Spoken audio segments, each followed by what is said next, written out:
Hey Laura, what's this? It's a US $1 bill, Randolph. And what is this? That is an Aussie $1 coin, Okay, Randolph. and what's better? This one. I want that one. And Okay. this. Just give me. Alright, so if the Australian dollar is better than the US dollar, why are we still paying so much for our gaming too? Lucky you asked that, because that's the question we put to some local industry peeps at this year's Game Tech conference.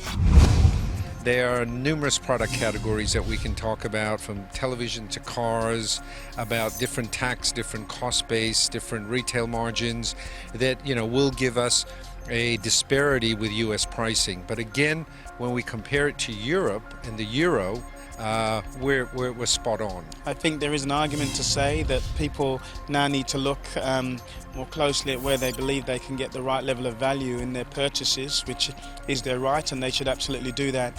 But the retailers in this market, it's no surprise to anyone that consumer sales are down. Retailing at the moment is very, very tight. Margins are shrinking.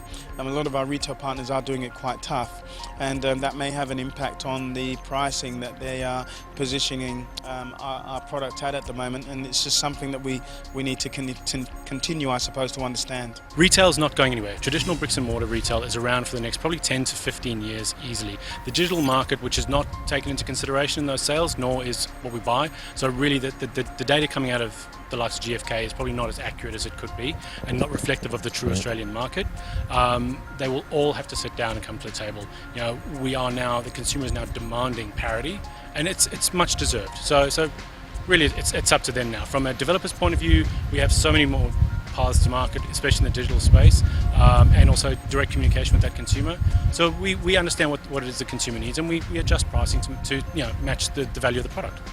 Realistically, I don't think we can hope for more. I mean, essentially, it's up to the publisher to set a price point for the product. If the product's good enough, it'll sell. Ultimately, it's up to the consumer. They will vote with their dollars and their wallets what price they should pay for a game in Australia.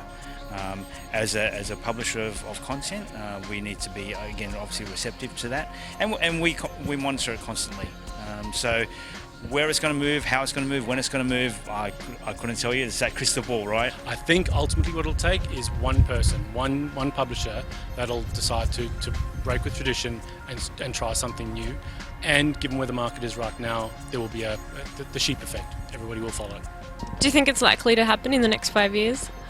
It'll have to happen in the next 5 years. There is no choice. There is inevitability around this, and I think it will be sooner than 5 years.